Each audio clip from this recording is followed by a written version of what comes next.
রোজা শুরুর আগে হঠাৎ ঊর্ধ্বমুখী ভোগ্যপণ্যের বাজার, ক্ষুব্ধ ক্রেতারা, সরবরাহ সংকটের অজুহাত বিক্রেতাদের।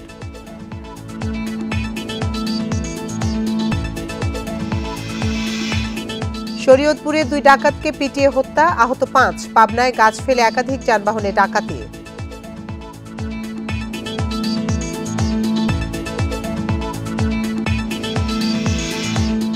কসবায় বিএসএফ এর গুলিতে বাংলাদেশি নিহত, সীমান্ত হত্যা বন্ধ না হলে কঠোর হবে বিজিবি, বললেন মহাপরিচালক।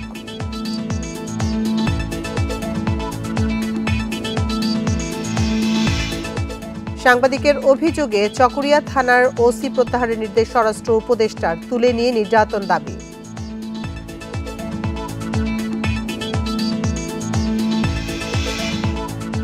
ডেভিল হান্টে অপরাধ কমেনি, অভিযোগ সূচনের। রমজানের স্বস্তি দিতে বিশেষ পরিকল্পনা সাজাচ্ছে ডিবি।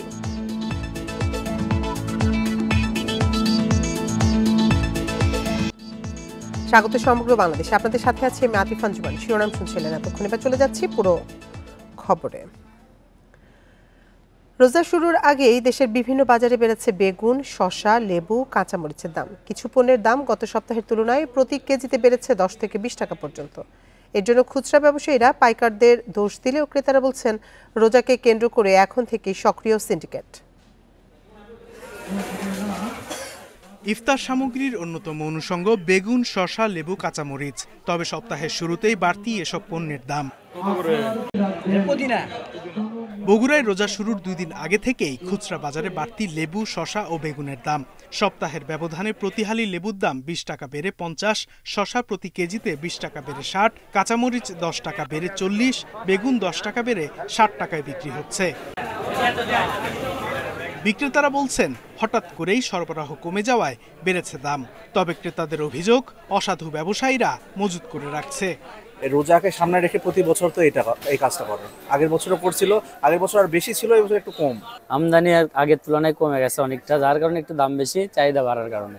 নরসিংদীর বেলাবর বারৈচা পাইকারি বাজারেও একই পরিস্থিতি। পাইকারিতে প্রতি কেজি শসা বিক্রি হচ্ছে 35 থেকে 40 টাকা দরে, যা গত সপ্তাহে ছিল 15 টাকা। গত সপ্তাহে প্রতি পিস কলম্বো লেবু 15 টাকায় বিক্রি হলেও এই সপ্তাহে তা 18 থেকে 20 টাকা। এছাড়া বেগুন 30 টাকা বেড়ে 50 এবং কাঁচামরিচ 25 টাকা বেড়ে বিক্রি হয়েছে 40 টাকা কেজি দরে। যে অনুযায়ী বোঝা যাইতেছে মালের দাম আরো বাড়বে। মালটা আমরা সবসময় পাই বেশিরভাগ, তাহলে মালের দাম একটু কম থাকবে, আর যদি একটু সংকট দাম ডাবল হয়ে যাবে। একই পরিস্থিতি জামালপুরের বিভিন্ন বাজারে। ব্যবসায়ীদের দাবি, পাইকারি বাজারে দাম বেড়ে যাওয়ায় প্রভাব পড়েছে খুচরায়। তবে ক্রেতারা বলছেন বাজার তদারকির অভাবে দৌরাত্ম্য বেড়েছে সিন্ডিকেটের দ্বারাই আজকে এই কাম হইতেছে। নাইলে আমরা সাধারণ মানুষ কয় টাকা কামাই করি, বাজারে এসে হিমশিম খেয়ে যাইতেছি। সরকারের মনিটরিং এর যে সমস্যাটা আছে সেটা তো আছেই, পাশাপাশি বাজারে যে ব্যবসায়ীরা আছে তারাও মূলত 10 টাকা 20 টাকা করে বেশি নিচ্ছে প্রত্যেকটা দ্রব্যের মধ্যে। সপ্তাহের ব্যবধানে এসব পণ্যের দাম বৃদ্ধিতে হতাশ সাধারণ ক্রেতারা। বাজারে অসাধু ব্যবসায়ীদের কারসাজি ভাঙতে নিয়মিত অভিযান পরিচালনার দাবি তাদের। Sadequr Rahman Siddiqui, independent news. রমজানকে কেন্দ্র করে চট্টগ্রামে বাজারে এতদিন ভোগ্যপণ্যের দাম ছিল স্থিতিশীল, কিন্তু হঠাৎ করে 3 দিনের ব্যবধানে অস্বাভাবিকভাবে বেড়েছে বেশ কিছু পণ্যের দাম। বাজার থেকে প্রায় উধাও ভোজ্য তেল, এর পাশাপাশি লেবু, কাঁচা শাকসবজি, মাছ মাংসের দাম বেড়েছে কোনো কোনো ক্ষেত্রে দ্বিগুণ। বাজারের এ পরিস্থিতিতে ক্রেতারা ক্ষুব্ধ। এবার চট্টগ্রামে রমজান কেন্দ্রিক ভোগ্যপণ্য ছোলা, ডাল, পেঁয়াজ, রসুন, আদার বাজার বেশ স্থিতিশীলই ছিল। তবে তেলের বাজারে অস্থিরতা চলছে কয়েক মাস ধরে। কিন্তু 2 দিন আগে হঠাৎ করেই তেলের বাজারের মতো দাম বাড়ছে কয়েকটি পণ্যের। বিশেষ করে লেবু, শসা, সবজির মতো দ্রুত পচনশীল ভোগ্যপণ্যের দাম বাড়ছে লাফিয়ে লাফিয়ে। মাছ ও মাংসের বাজারের স্বস্তিও উড়ে গেছে একই সাথে। সব মাছের দামই কেজি প্রতি 50 থেকে 150 টাকা পর্যন্ত বেড়েছে, আর গরু ও খাসির মাংসের দাম বেড়েছে কেজিতে 100 টাকা পর্যন্ত। বিক্রেতারা বলছে বাজারে চাহিদা বেশি, তবে সরবরাহ কমেছে। 5 টাকা 60 টাকা বেগুনের দাম বেশি, আর 2 টাকা 1 টাকা আলুর দাম একটু বাড়তি। রমজান হিসাবে সবাই লেবু 2-1 টাকা করে নিচ্ছে, সেজন্য লেবুর একটু চাহিদা বেশি।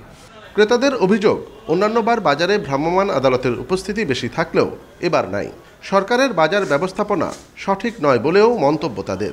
রাত্রে আপনার প্রবর্তকের মোড় থেকে 2 পিস লেবু নিয়েছি মাত্র 40 টাকা, এখানে আজকে আসছি এবার বলতেছে যে 80 টাকা। তেল তো অ্যাভেলেবেল নাই বাজারে, অ্যাভেলেবেল তেল নাই, তেল শর্ট এখন বর্তমানে বাজারে। তবে বাজার তদারকির চেষ্টা থেমে নেই বলে জানিয়েছে সংশ্লিষ্টরা। তাদেরকে নির্দেশনা দিয়েছি ক্রয় ভাউচার সংরক্ষণ করার জন্য, কারণ তারা ওই যে মোকাম থেকে নিয়ে আসে, মোকাম থেকে কত দামে নিয়ে আসছে সেটা যাচাই বাছাই করতে পারে যেন, সেই বিষয়ে আমরা নির্দেশনা দিয়েছি তারা যেন ক্রয় ভাউচার সংরক্ষণ করেন আর অতিরিক্ত দাম নেওয়া থেকে যেন বিরত থাকেন সেই বিষয়ে আমরা নির্দেশনা দিয়েছি। ক্রেতারা জানান, যতক্ষণ ভ্রাম্যমাণ আদালতের টিম বাজারে থাকে ততক্ষণ পরিস্থিতি স্বাভাবিক থাকে, অন্য সময়ে ইচ্ছামতোই দাম নেয় বিক্রেতারা। অনুপম শীল, ইন্ডিপেন্ডেন্ট নিউজ, চট্টগ্রাম। এ বিষয়ে বিস্তারিত জানাতে চট্টগ্রাম থেকে আমাদের সাথে যোগ দিচ্ছেন সহকর্মী আব্দুল্লাহ রাকিব। রাকিব, আমরা প্রতিবেদনে যেমনটি দেখছিলাম চট্টগ্রামের বাজার পরিস্থিতি এবং মোটামুটি সারা দেশের পরিস্থিতি একই, বাজারে মনিটরিং চোখে পড়েছে কিনা, ভোজ্য তেলের বিষয়ে ভোক্তা অধিদপ্তরের কারোর সাথে কথা বলতে পেরেছে কিনা, তারা কি বলছেন?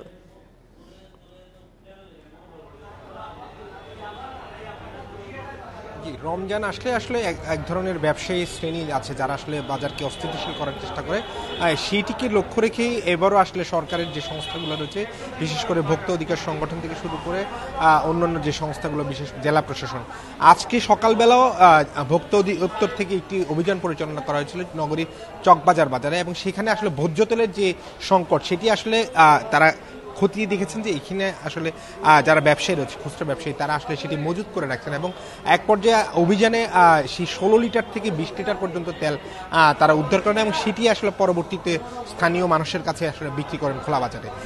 একই পরিস্থিতি অন্যান্য বাজারগুলোতে প্রতিদিনই অভিযান চালাচ্ছে ভোজ্য তেলের বিষয়ে মোটামুটি, কিন্তু কাঁচা বাজারের দিকে আসলে খুব একটা নজর দিচ্ছে না, যদিও জেলা প্রশাসন মাঝে মধ্যে কিছু অভিযান পরিচালনা করছেন, কিন্তু সেটি কার্যত খুব একটি কাজে আসছে না। আমরা আজকের চট্টগ্রামের যে কাঁচা বাজারের পরিস্থিতি বলতে পারি, যে লেবু প্রতিটি ছিল 10 টাকা, সেটি আজকের বাজারে 40 টাকায় করে বিক্রি হচ্ছে, এবং আমরা যে রমজানে যে বেগুনের যে চাহিদা দেখি সেটিও আজকের বাজারে 5 থেকে 10 টাকা করে কেজিতে বেড়ে গিয়েছে। এবং এটির পেছনে আরেকটি কারণও জড়িত, চট্টগ্রামে যারা আছে মানুষজন, তারা আসলে প্রথম রমজানকে কেন্দ্র করে এক ধরনের চাহিদা তাদের বৃদ্ধির প্রবণতা থাকে এবং সেটিকে কেন্দ্র করে ব্যবসায়ীরা আসলে সুযোগ নেওয়ার অপেক্ষায় থাকেন, ফলে বাজারের যে চাহিদা এবং যোগানের যে সামঞ্জস্য সেটিকে আসলে কেন্দ্র করে ব্যবসায়ীরা দাম বৃদ্ধি করে থাকেন।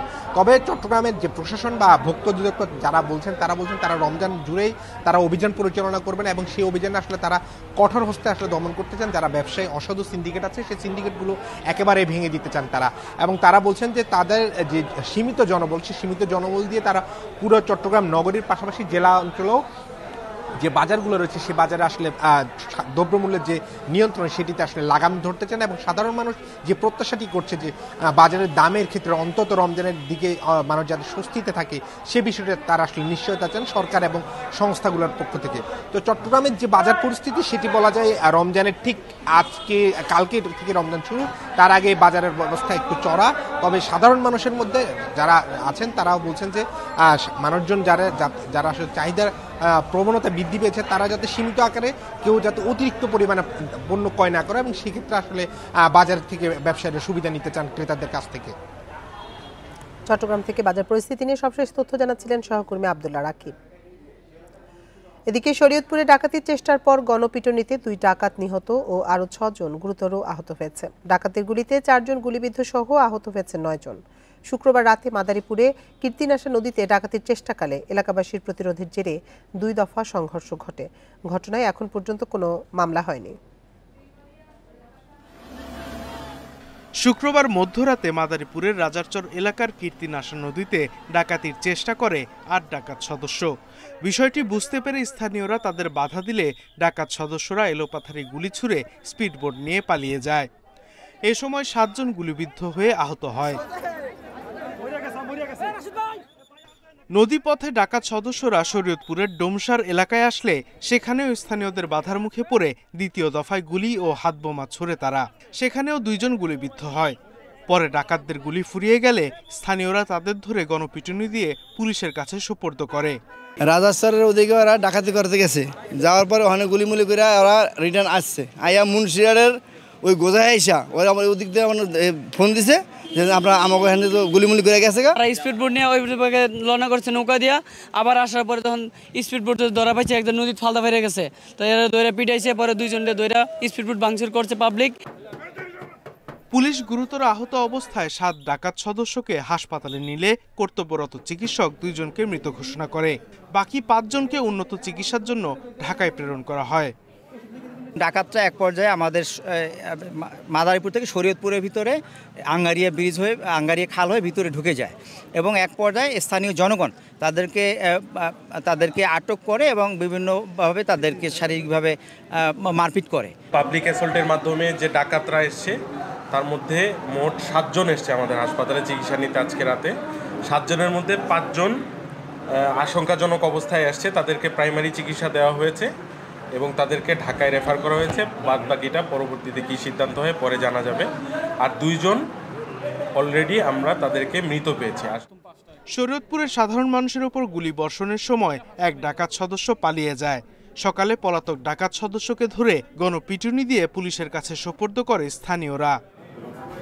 Sadequr Rahman Siddiqui, independent news. এদিকে পাবনার সাঁথিয়ায় সড়কে গাছ ফেলে বাস ট্রাক সহ বেশ কয়েকটি গাড়িতে ডাকাতির ঘটনা ঘটেছে। মধ্যরাতে পাবনা সাঁথিয়া সড়কের ছেঁচানিয়া সেতুর পাশে ঘটে ঘটনা। সাঁথিয়া থানার ভারপ্রাপ্ত কর্মকর্তা সাইদুর রহমান জানান, গত রাত 1টার দিকে ছেঁচানিয়া সেতুর পাশের সড়কে গাছের গুঁড়ি ফেলে ডাকাতরা। এতে বেশ কয়েকটি বাস, ট্রাক, প্রাইভেট কার ও মাইক্রোবাস আটকে পড়ে। পরে পরিবহন শ্রমিক ও যাত্রীদের মারধর করে তাদের কাছ থেকে মোবাইল, টাকা ও অন্যান্য মূল্যবান সামগ্রী লুট করে নিয়ে যায়। সকালে ঘটনাস্থল পরিদর্শন করেছে পুলিশ ও র্যাবের একটি দল। তারা জানান, ঘটনার পর অনেক গাড়ি স্থান ত্যাগ করায় মোট কতগুলো গাড়িতে ডাকাতি হয়েছে তা নিশ্চিত করা যায়নি। ডাকাত চক্রকে গ্রেপ্তারে কাজ চলছে। গত রাতে ঈশ্বরদী এলাকায় আমরা চেকপোস্ট করছিলাম, তো আসলে এত বড় একটা এলাকা তো কভার দেওয়া সম্ভব হয় না। ডাকাত দল আমরা একদিকে, ডাকাত দল আরেকদিকে ডাকাতি করেছে। আশেপাশের তথ্যপত্র নিচ্ছি, আমরা ইনশাল্লাহ দ্রুত ডাকাত দলদের শনাক্ত করে এদেরকে আইনের আওতায় নিয়ে আসতে সক্ষম হব।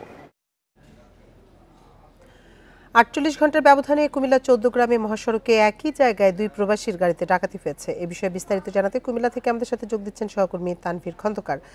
তানভীর, একই জায়গায় 48 ঘন্টার ব্যবধানে ডাকাতি এবং তাও 2 জন প্রবাসীর গাড়িতে ডাকাতি হয়েছে, এ ব্যাপারে পুলিশ কি বলছে?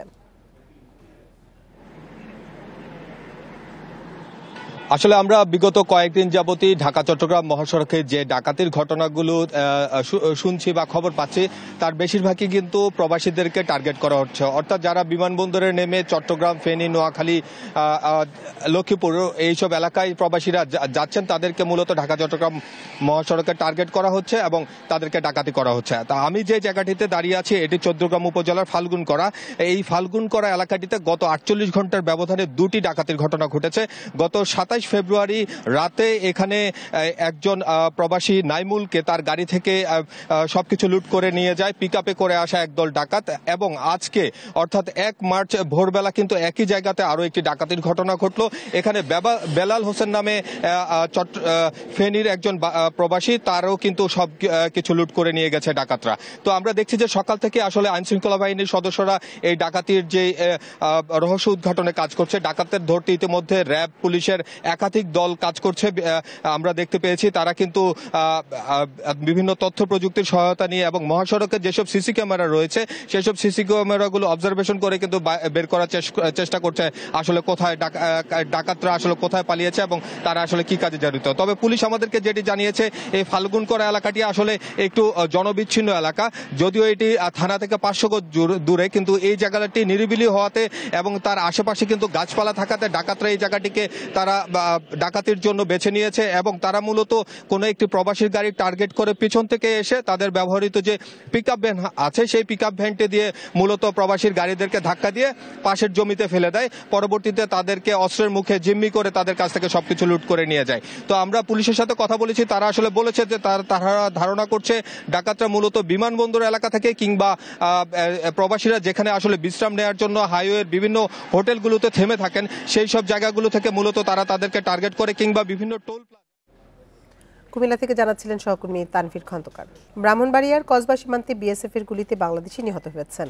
নিহত আলামিন উপজেলার বাইক ইউনিয়নের দক্ষিণ পুটিয়া গ্রামের বাসিন্দা। কসবা উপজেলা নির্বাহী কর্মকর্তা মোহাম্মদ সামিউল ইসলাম জানান, শুক্রবার রাতে আলামিন পুটিয়া সীমান্তের কাঁটাতারের ওপারে ঘোরাফেরা করছিল।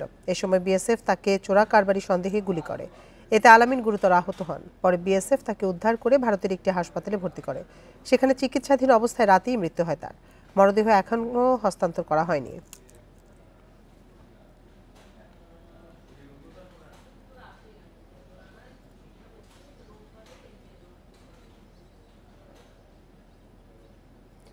সীমান্ত হত্যা বন্ধ না হলে আরও কঠোর হবে বিজিবি। কক্সবাজারে বিজিবির উখিয়া ব্যাটালিয়নের উদ্বোধন অনুষ্ঠানে কথা বলেন বিজিবির মহাপরিচালক মেজর জেনারেল মোহাম্মদ আশরাফুজ্জামান সিদ্দিকী। বলেন, কোনোভাবেই সীমান্ত হত্যা কাম্য নয়। ভারতকে কঠোর প্রতিবাদ জানানোর কথাও জানান তিনি। এ সময় স্বরাষ্ট্র উপদেষ্টা মোহাম্মদ জাহাঙ্গীর আলম চৌধুরী জানান, বাংলাদেশ মিয়ানমার সীমান্তে কোনো নিরাপত্তা ঝুঁকি নেই। জানান, মিয়ানমারের অস্থিরতার প্রভাব যাতে দেশে না পড়ে সে লক্ষ্যেই কাজ করছে সরকার। বিজিবি মহাপরিচালক অন্য দেশের সীমান্তরক্ষীদের উদ্দেশ্যে হুঁশিয়ার বার্তা দিয়ে বলেন, ভারতে অনুপ্রবেশকারী বাংলাদেশিদের হত্যা করলে বাংলাদেশে অনুপ্রবেশকারীদের প্রতিও কঠোর হবে বিজিবি। ভারতীয় অনুপ্রবেশ যারা করে তো তাদের প্রতিও তো আমরা সুন্দরভাবে নিয়মের মধ্যে আমরা যে তাদেরকে গ্রেফতার করে হস্তান্তর করি, সেটা কতটুকু আর করা যাবে? আমাদের এদিক থেকে যত যাই হোক, অবৈধ অনুপ্রবেশকর যাই হোক, হত্যা কোনো চূড়ান্ত একটা সমাধান হতে পারে না। তো সেই বিষয়ে আমাদের এটা অব্যাহত থাকবে এবং আরও একটি যদি হয় আমরা আরও কঠোর অবস্থানে যাব। এখন যে অবস্থায় আছে একেবারে পুরানো নিরাপদ আছে, এখানে কোনো সমস্যা নাই। এই এলাকাটা যেন শান্তিপূর্ণভাবে থাকতে পারে, জনগণ যেন শান্তিতে থাকতে পারে এবং বর্ডারটা যেন নিরাপদ এবং শান্তিপূর্ণ থাকে, এই চেষ্টা আমরা করে যাব।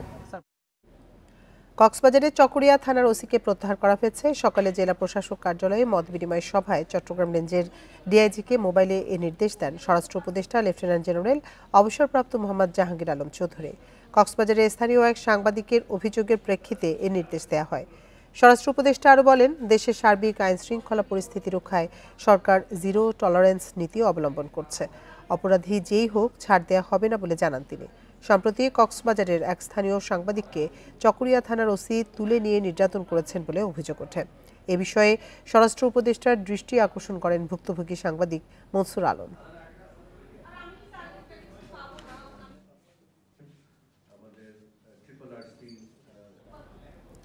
অপারেশন ডেভিল হান্ট কাজে আসছে না, তাই আইনশৃঙ্খলার উন্নতিতে অবিলম্বে কার্যকর পদক্ষেপ চাইছে সুজন। জানানো হয়েছে কঠোর হাতে মব বন্ধের দাবি। এছাড়া মার্কিন সহায়তা প্রশ্নে তারা বলছেন, সুজন কখনোই কোনো বিদেশি সহায়তা নিয়ে কাজ করে না। রাজধানী সহ সারা দেশেই বেড়েছে চুরি, ছিনতাই, ডাকাতি। শুক্রবার রাতেও পাবনায় সড়কে গাছ ফেলে বাসে হয়েছে ডাকাতি। শরীয়তপুরে গণপিটুনিতে নিহত হয়েছে 2 ডাকাত। এ অবস্থায় সুজনের দাবি, অপারেশন ডেভিল হান্টে কোনো কাজ হচ্ছে না, তাই আইনশৃঙ্খলার উন্নতিতে সরকারের কাছে কঠোর পদক্ষেপ চেয়েছেন তারা। মানববন্ধনে দাঁড়িয়ে বলেছেন, রাজনীতিতে দুর্বৃত্তায়ন বন্ধ না হলে এর রাশ টানা যাবে না। অপারেশন ডেভিল হান্ট চলছে, তার মধ্যে অরাজক পরিস্থিতি নিয়ন্ত্রণে আসছে না। আমরা এই অবস্থা থেকে মুক্তি চাই। একই সাথে আমরা এই গণঅভ্যুত্থানের পর মানুষের যে আকাঙ্ক্ষা, একটা সংস্কার প্রক্রিয়ার মধ্য দিয়ে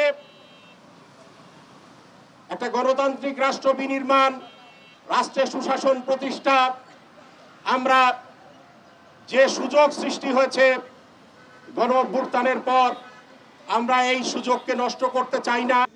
অন্যদিকে $29 মিলিয়ন মার্কিন সহায়তার প্রশ্নে সংগঠনটির নেতারা জানান, এই অপপ্রচার চালাচ্ছে স্বৈরাচারের দোসররা। সুজন ব্যক্তি উদ্যোগের সংগঠন, কখনো কোনো বিদেশি সহায়তা নেয় না।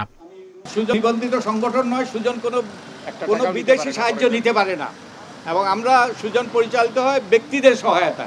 তো সুজন এটা শুধু ফেক নিউজ নয়, এটা ডিপ ফেক নিউজ এবং এর মধ্যে কোনো রকম সত্যতা নেই। রাজধানী ছাড়াও একই দাবিতে মানববন্ধন হয়েছে কুমিল্লা, নোয়াখালী সহ দেশের নানা জেলায়। সেখানেও চাওয়া হয় অবিলম্বে মব বন্ধের উদ্যোগ। আল আমিন হোসেন, ইন্ডিপেন্ডেন্ট নিউজ, ঢাকা। আইনশৃঙ্খলা পরিস্থিতির উন্নতি হচ্ছে দাবি করে রমজানে বিশেষ নিরাপত্তার আশ্বাস দিচ্ছে ডিবি। পুলিশ পরিচয়ে কেউ অপরাধে জড়ালে তা তাৎক্ষণিকভাবে জানানোর আহ্বানও তাদের। বলছে, ফ্যাসিস্ট রাজনৈতিক শক্তি এখনো সক্রিয়, ইন্ধন দিচ্ছে নানা অপরাধে। কাজগুলি করতেছে, তাদের আমি ঘুম হারাম করে দিব। বাহিনীর সবাইকে আমি এই ইনস্ট্রাকশন দিয়েছি। পদত্যাগের দাবি ওঠার পর এভাবেই আইন শৃঙ্খলা পরিস্থিতি স্বাভাবিকের ঘোষণা দিয়েছিলেন স্বরাষ্ট্র উপদেষ্টা। এরপর কিছুটা নিয়ন্ত্রণে আসে পরিস্থিতি। এবার রমজানকে সামনে রেখে বিশেষ পরিকল্পনা সাজাচ্ছে ঢাকা মহানগর গোয়েন্দা পুলিশ। পুরো রমজান জুড়েই নগরবাসী স্বস্তিতে থাকবেন বলেও আশ্বস্ত করছেন এই ডিবি কর্মকর্তা। পবিত্র মাহে রমজানে নগরবাসী যেন নিরাপদে ইবাদত বন্দী করতে পারেন, সেই জন্য ডিবির কার্যক্রম আরও বেগবান করা হয়েছে। আমি আত্মবিশ্বাসের সাথে বলতে পারি, নগরবাসী এ সময় অধিকতর নিরাপদ ও স্বস্তির পরিবেশে থাকবেন। সংবাদ সম্মেলনে ডিবির এই অতিরিক্ত কমিশনার আরও জানান, ফ্যাসিস্ট রাজনৈতিক শক্তি এখনও সক্রিয়। সারা দেশেই নানা অপরাধে ইন্ধন যোগাচ্ছে তারা। আমাদের গোয়েন্দা প্রতিবেদন বলছে, চুরি, ছিনতাই, ডাকাতির সাথে যারা যুক্ত হচ্ছে তাদের বেশিরভাগের বয়স 15 থেকে 30-এর মধ্যে। এদের অনেকেই কিশোর গ্যাং। ধীরে ধীরে আইন শৃঙ্খলা পরিস্থিতি উন্নতি হচ্ছে জানিয়ে ডিবি পরিচয়ে কেউ কোনো অপরাধে জড়ালে তা তাৎক্ষণিকভাবে জানানোর আহ্বানও জানিয়েছেন এই পুলিশ কর্মকর্তা। নূরে জান্নাত, ইন্ডিপেন্ডেন্ট নিউজ, ঢাকা। সাজেকে আগুনে ক্ষতিগ্রস্ত 36 পরিবারের শিক্ষার্থীদের লেখাপড়া অনিশ্চয়তায়। সরকারি বেসরকারি সহায়তার পাশাপাশি নিরাপদ পরিবেশ চান ক্ষতিগ্রস্তরা। ক্ষতিগ্রস্ত পরিবারে স্কুল কলেজ পড়ুয়া শিক্ষার্থীর সংখ্যা প্রায় 40 জন। অভিভাবকরা বলছেন, সবকিছু পুড়ে যাওয়ায় ছেলে মেয়েদের পড়াশোনা চালানোর সামর্থ্য নেই তাদের। এই জন্য সরকারি বেসরকারি সহায়তা চান তারা। ক্ষতিগ্রস্ত পরিবারে অনেকে আশ্রয় নিয়েছেন রুইলুই গির্জায়। খাবার নিয়ে চিন্তায় দিন পার করতে হচ্ছে তাদের। অবস্থা তো ভালো না, খারাপ আর কি। আর বাড়িও তো পুড়ে গেছে, আর তো পড়ার জন্য টাকাও নাই, সব শেষ। আমরা এখন ছেলে মেয়ে 4 জন আছে, আমার ছেলে 4 জন আছে। তো আর পড়াশোনা করতেও এখন সব সম্ভব না, আমার কোনো খরচ নাই। সাজেক পর্যটন কেন্দ্রে অগ্নিকাণ্ডে ক্ষতিগ্রস্ত লুসাই ও ত্রিপুরাদের মাঝে আর্থিক সহায়তা দিয়েছে সেনাবাহিনী। সকালে রুইলুই পর্যটন কেন্দ্রের স্টোন গার্ডেনে আর্থিক সহায়তা তুলে দেন সেনাবাহিনীর খাগড়াছড়ি রিজিয়নের কমান্ডার ব্রিগেডিয়ার জেনারেল শরীফ মোহাম্মদ আমান হোসেন। এ সময় রিজিয়ন কমান্ডার বলেন, অগ্নিকাণ্ডে ক্ষতিগ্রস্তরা যাতে ঘুরে দাঁড়াতে পারে সেই লক্ষ্যে সেনাবাহিনী কাজ করছে। ভবিষ্যতে এ ধরনের দুর্ঘটনা এড়াতে সাজেকে পরিকল্পিত পর্যটন গড়ে তোলা হবে বলেও জানান তিনি। এর আগে সোমবার সাজেকে পর্যটন কেন্দ্রে অগ্নিকাণ্ডের ঘটনায় স্থানীয়দের 36টি বসতবাড়ি, 34টি রিসোর্ট, কটেজ ও রেস্টুরেন্ট সহ 95টি স্থাপনা পুড়ে যায়। এতে অন্তত 100 কোটি টাকার ক্ষতি হয়েছে। চলতি মাসে এই শেখ হাসিনা সহ প্রধান কয়েকটি মামলার তদন্ত প্রতিবেদন হাতে পাওয়ার আশা করছেন চিফ প্রসিকিউটর মোহাম্মদ তাজুল ইসলাম। প্রতিবেদন হাতে পেলে 1-1.5 মাসের মাথায় বিচার কাজ শুরু করা সম্ভব বলে জানান তিনি। দুপুরে সিলেট প্রাইমারি টিচার্স ট্রেনিং ইনস্টিটিউটে এসব কথা বলেন চিফ প্রসিকিউটর। তিনি আরও বলেন, মামলায় আন্তর্জাতিক মানদণ্ড বজায় রেখে ন্যায় বিচার নিশ্চিত করা হবে। বিচার কাজে কোনো তাড়াহুড়ো নয়, কিন্তু অহেতুক বিলম্ব করে যাতে জনগণের আকাঙ্ক্ষা নষ্ট না হয় সেদিকে নজর থাকবে। শেখ হাসিনাকে দেশে ফিরিয়ে আনতে আইনি পদক্ষেপ অব্যাহত রয়েছে বলেও জানান তিনি। শেখ হাসিনা সহ প্রধান কয়েকটা মামলার তদন্তের রিপোর্ট এই মাসে অর্থাৎ মার্চ মাসের মধ্যেই আমরা পাবো বলে আশা করছি। এবং যদি আনুষ্ঠানিকভাবে এই তদন্ত রিপোর্ট আমরা পেয়ে যাই, তাহলে আমরা তারপরে 1 মাস বা 1.5 মাসের মধ্যে আনুষ্ঠানিক বিচারের যে প্রক্রিয়া সেটা শুরু হয়ে যাবে। বগুড়া সদরে গভীর রাতে ঘরে ঢুকে স্ত্রী শাশুড়িকে কুপিয়ে হত্যার ঘটনা ঘটেছে। রাত 10টার দিকে উপজেলার সাবগ্রাম দক্ষিণ পাড়ায় এ ঘটনা ঘটে। নিহতের স্বজনরা জানান, শুক্রবার গভীর রাতে রুবেল শ্বশুরবাড়িতে গিয়ে স্ত্রী সকিনাকে ঘুম থেকে ডেকে তোলেন। এ সময়ে পারিবারিক বিষয় নিয়ে ঝগড়ার এক পর্যায়ে তাকে ধারালো অস্ত্র দিয়ে কুপিয়ে আহত করা হয়। সকিনাকে বাঁচাতে গিয়ে আহত হন মা আনোয়ারাও। পরে দুজনকে উদ্ধার করে হাসপাতালে নেওয়া হলে রাতে সকিনা ও আজ সকালে আনোয়ারা বেগম মারা যান। এ ঘটনায় অভিযুক্ত রুবেলকে গ্রেপ্তারে কাজ করছে পুলিশ।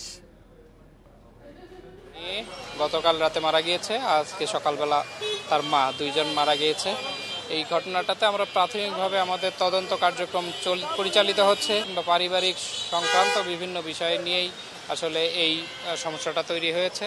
আমাদের টিম কাজ করছে আসামি গ্রেপ্তারের জন্য। সুনামগঞ্জে হাওরের বড় ফসল রক্ষায় বাঁধের কাজ নির্ধারিত সময়ের মধ্যে শেষ করতে পারেনি প্রকল্প বাস্তবায়নকারী সংস্থা পানি উন্নয়ন বোর্ড। গত বছরের 15 ডিসেম্বর প্রকল্পের কাজ শুরু হয়ে শুক্রবার শেষ হওয়ার কথা থাকলেও শেষ হয়েছে 88% কাজ।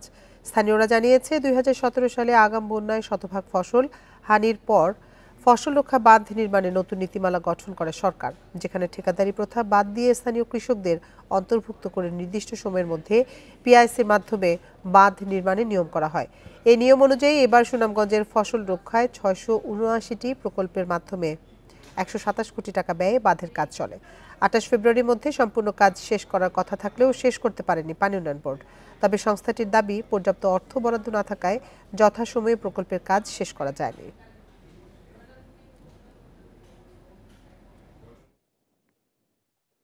সময় মতো যদি বেরিবান্ডা না হতে আমরা খুব ঝুঁকিপূর্ণ মতো গিয়ে আমরাও মানে যদি গৃহস্থী না তুলতে আমরা জীবত লইয়া উনা অবস্থা খাওয়ান লাগে। বেরিবাদের কাজ হইতেছে, যদি সময় মতো কাজ না হয় আমরা ফসল রক্ষা না করতাম পারি, এই দেশ আমরা তাকে লাভ নাই। ফসল ঘরে না তুলতে পারে কৃষক, তাহলে এবার আমরা দুর্বার আন্দোলন গড়ে তুলব এবং বাধ্য হয়ে আইনের আশ্রয় নিব। কাজের শুরুতে পানি বিভিন্ন জায়গায় জলবদ্ধ থাকায় এবং মাটি সংকটের কারণে আমরা নির্ধারিত সময়ভিত্তিক কাজ শুরু করতে পারিনি। পাশাপাশি গত 23 তারিখে বৃষ্টিপাত হওয়ার কারণে আমাদের বিভিন্ন স্থানে কাজ বাস্তবায়নে বিঘ্ন ঘটছে। এই সকল কারণে আসলে আমরা 28 তারিখের ভিতরে আমরা কাজ শেষ করতে পারবো না। নেত্রকোনায় সময় মতো ফসল রক্ষা বাঁধের কাজ শেষ না হওয়ার প্রতিবাদে মানববন্ধন কর্মসূচি পালিত হয়েছে। দুপুরে শহরের কেন্দ্রীয় শহীদ মিনারের সামনে হাওর বাঁচাও আন্দোলনের ব্যানারে এই মানববন্ধন কর্মসূচি পালিত হয়। গত 28 ফেব্রুয়ারি ছিল ফসল রক্ষা বাঁধের সংস্কার কাজের নির্ধারিত সময়। বক্তারা বলেন, জেলায় হাওড়াঞ্চলের 44,000 হেক্টর জমির বোরো ফসল আবাদের সাথে 1,80,000 কৃষকের জীবন জীবিকা জড়িত। এই বাঁধ নিয়ে অনিয়ম যেমন করা হয়েছে, তেমনি সরকার নির্ধারিত সময়ে কাজ শেষ করা হয়নি। এতে হাওড়পাড়ের ফসল নিয়ে দুশ্চিন্তায় রয়েছেন চাষিরা। দ্রুত বাঁধের কাজ শেষ করার দাবি জানান তারা।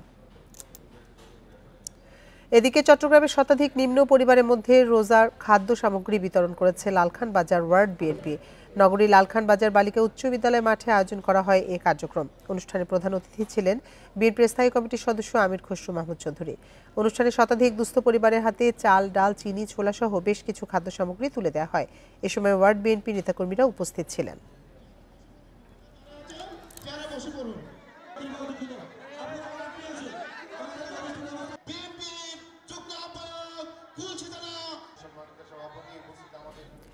চাঁদপুরে রমজানের 8টি পণ্য লাভ ছাড়াই বিক্রয় করবেন ক্ষুদ্র ব্যবসায়ী শাহ আলম। গেল বছর 1 টাকা লাভে পণ্য বিক্রি করলে এবার লাভ ছাড়াই বিক্রি করবেন তিনি। ফরিদগঞ্জ পৌরসভার চরকুমিরা গ্রামের বাসিন্দা শাহ আলম মাল গত 2 বছর রমজান উপলক্ষে মাত্র 1 টাকা লাভে ইফতার সামগ্রী বিক্রয় করেন তিনি। এবছর কোনো লাভ ছাড়াই ছোলা, খেসারির ডাল, বেসন, মুড়ি, চিরা, চিনি, খেজুর ও সয়াবিন তেল সহ 8টি খাদ্যপণ্য বিক্রয় করছেন। কম দামে ইফতার সামগ্রী কিনতে পেরে খুশি ক্রেতারাও। তেল, চিনি, আটা, ময়দা, খেজুর, ছোলা, বেসন সব কিছুই এই শাহ আলম মালের দোকানে পাওয়া গেছে। রমজান মাস উপলক্ষে 3-4 বছর ধরেই 1 টাকা লাভে সে লাভ করতো। এর আগে রাঙ্গামাটি খাগড়াছড়ি মহাসড়ক 4 দশকেও সংস্কার হয়নি, ফলে সরু সড়কে ভারী যানবাহন চলাচল করতে গিয়ে প্রায়ই ঘটছে দুর্ঘটনা। এই অবস্থায় দ্রুত সড়ক প্রশস্ত ও ঝুঁকিপূর্ণ বাঁক কমানোর দাবি যাত্রী ও চালকদের। সড়ক প্রশস্তকরণ প্রকল্প প্রক্রিয়া চলমান রয়েছে বলে জানিয়েছে সড়ক বিভাগ।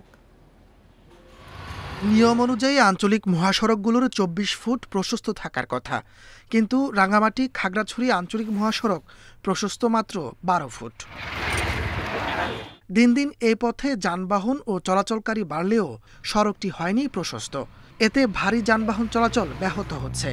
ভোগান্তিতে পড়ছেন পর্যটক ও স্থানীয়রা। মূলত রাস্তা ছোট, একটা গাড়ি গেলে আরেকটা গাড়ি ওভারটেক করা যায় না। যানবাহন আগের চেয়ে অনেক বেশি।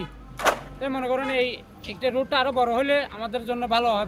এছাড়া 1980-র দশকে নির্মিত সড়কটি ঝুঁকিপূর্ণ অনেক বাঁক থাকায় প্রায়ই ঘটছে দুর্ঘটনা। দ্রুত সড়কটি সংস্কারের পাশাপাশি ঝুঁকিপূর্ণ বাঁক কমানোর দাবি চলাচলকারীদের। নিচে চলে যেতে হয়, গ্যাপে চলে যেতে হয়, রোডটা শুরু হওয়ার কারণে আমরা সাইড দেওয়ার জায়গা থাকে না। অনেক দূর দূরান্ত থেকে যে গাড়িগুলো আসে হয়তো তারা রাস্তাটা ওরকম ভাবে চিনে না, রাস্তাটা একটু বড় হলে হয়তো আমাদের জন্য ভালো হয়। সড়ক বিভাগ বলছে, আঞ্চলিক সড়কটি প্রশস্তকরণ ও বাঁক সরলীকরণ প্রকল্পে পরিবেশগত সমীক্ষা চলছে। পরে প্রকল্পটি চূড়ান্ত হবে। তবে দুর্ঘটনা রোধে চলতি বছরে 15টি অতি ঝুঁকিপূর্ণ বাঁক অপসারণ করা হবে বলে জানিয়েছেন কর্মকর্তারা। আমাদের এনভায়রনমেন্টাল ইমপ্যাক্ট অ্যাসেসমেন্ট এবং এনভায়রনমেন্টাল ম্যানেজমেন্ট প্ল্যান দরকার। সেটার জন্য একজন কনসালটেন্ট কাজ করছে। আমরা খুব দ্রুতই এনভায়রনমেন্টাল ইমপ্যাক্টমেন্ট যে প্ল্যানটা সেটা আমরা পেয়ে যাব, পেয়ে গেলে সেটা পরবর্তীতে আমরা প্রকল্পটা পুনরায় ঊর্ধ্বতন কর্তৃপক্ষের কাছে প্রেরণ করব। প্রতিদিন এই সড়কে চলাচল করে 1500 থেকে 2000 যানবাহন। সড়কটিতে ঝুঁকিপূর্ণ বাঁক রয়েছে 110টি। Independent news. ঢাকার ধামরাইয়ে অনুমোদন ছাড়াই ইটভাটা পরিচালনার দায়ে দুটি ইটভাটা ভেঙে দেওয়া হয়েছে। ভবিষ্যতেও এমন অভিযান অব্যাহত থাকবে বলে জানিয়েছে উপজেলা প্রশাসন। সকাল থেকে দুপুর পর্যন্ত ভাড়ারিয়া এলাকায় এই অভিযান পরিচালনা করে উপজেলা প্রশাসন। প্রয়োজনীয় ছাড়পত্র ও সংশ্লিষ্ট দপ্তরের অনুমোদন না নিয়ে ইউনিভার্সাল ব্রিক্স ও HMB ব্রিক্স ইটভাটা পরিচালনা করে আসছিল। এমন সংবাদের ভিত্তিতে ভাটা দুটিতে অভিযান পরিচালনা করা হয়। এ সময় তারা প্রয়োজনীয় কাগজপত্র দেখাতে ব্যর্থ হলে ভাটা দুটি গুড়িয়ে দেওয়া হয় এবং যাবতীয় কার্যক্রম বন্ধের নির্দেশ দেওয়া হয়।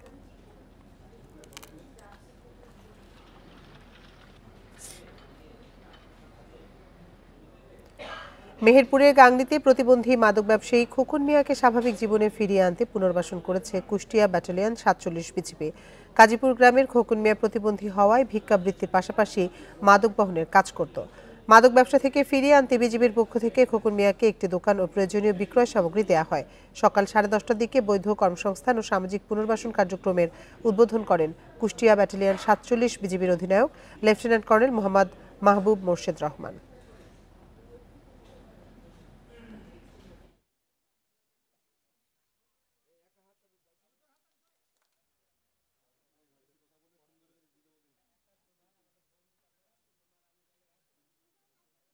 আমরা সেই দোকানের ব্যবস্থা করে দিয়েছি।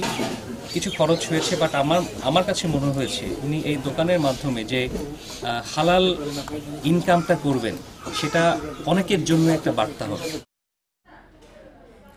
গাজীপুরের টঙ্গীতে নতুন বেইলি সেতু তৈরির দাবিতে মহাসড়ক অবরোধ করে বিক্ষোভ করছে স্থানীয়রা। বেলা 11:30টার দিকে ঢাকা ময়মনসিংহ মহাসড়কের টঙ্গী ফ্লাইওভারের উপরে এই কর্মসূচি পালন করা হয়। প্রায় 40 মিনিট ব্যাপী এই অবরোধে বিআরটি ফ্লাইওভার উপরে আটকা পড়ে যানবাহন। বিক্ষুব্ধরা জানান, টঙ্গী ফ্লাইওভারের নিচের বেইলি সেতুটি ভাঙার পর থেকে স্থানীয় এলাকাবাসী ও ব্যবসায়ীরা তাদের পণ্য আনা নেওয়া ও চলাচল করতে পারেন না। দ্রুত নতুন সেতু নির্মাণ না হলে ভোগান্তি বাড়বে আরও। পরে সড়ক বিভাগের পক্ষ থেকে সেতু নির্মাণের আশ্বাস দিলে ভুক্তভোগীরা তাদের কর্মসূচি প্রত্যাহার করে নেন।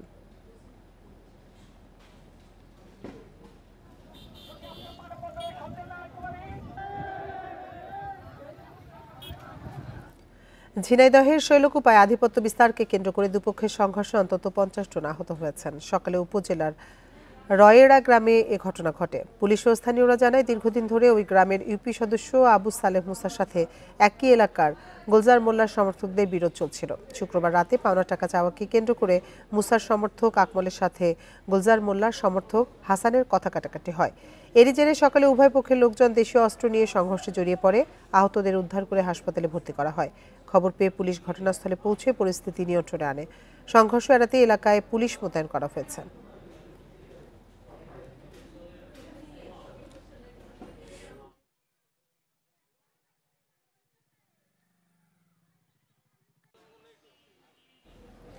মৌলভীবাজারের শ্রীমঙ্গলের বাইক্কাবিলে দর্শনার্থী প্রবেশে সম্প্রতি অনির্দিষ্টকালের নিষেধাজ্ঞা জারি করেছে প্রশাসন।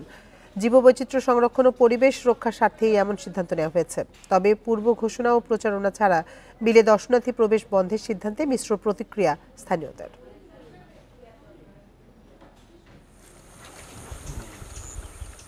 হাজারো পাখির কলকাকলিতে মুখরিত দেশের অন্যতম অভয়ারণ্য মৌলভীবাজারের বাইক্কাবিল। বিভিন্ন ধরনের মাছ ও শতাধিক প্রজাতির পরিযায়ী পাখির দেখা মেলে এখানে। কিন্তু অতিরিক্ত পর্যটক, উচ্চ শব্দ ও প্লাস্টিক বর্জ্যের কারণে বিরূপ প্রভাব পড়েছে বিলের পরিবেশে। তাই গেল 12 ফেব্রুয়ারি পর্যটক প্রবেশে নিষেধাজ্ঞা দিয়েছে প্রশাসন।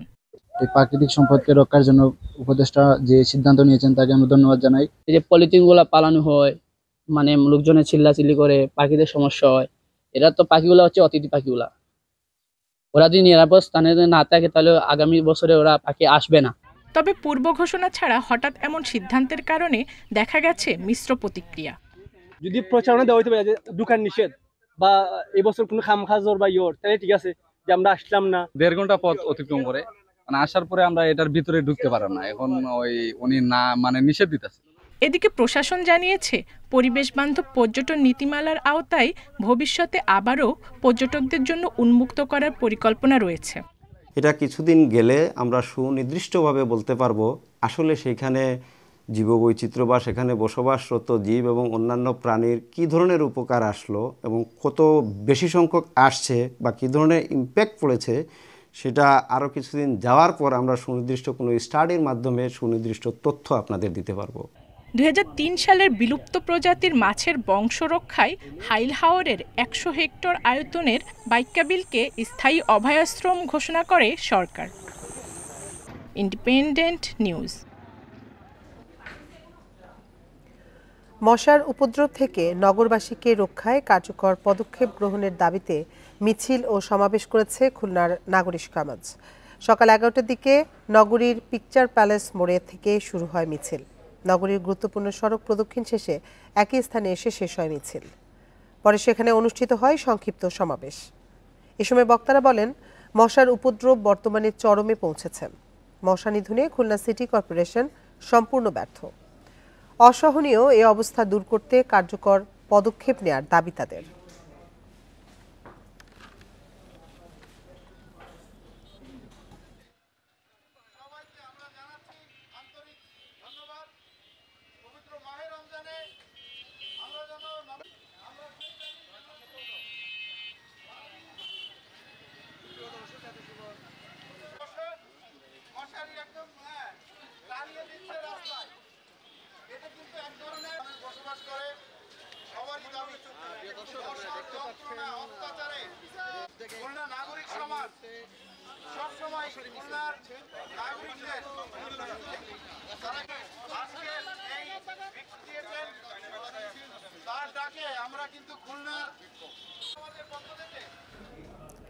আর এই ছিল সমগ্র বাংলাদেশের আজকের আয়োজনে। ইন্ডিপেন্ডেন্ট টেলিভিশনের সব খবরে বিস্তারিত জানতে চোখ রাখুন ফেসবুক, ইউটিউব এবং এক্সে।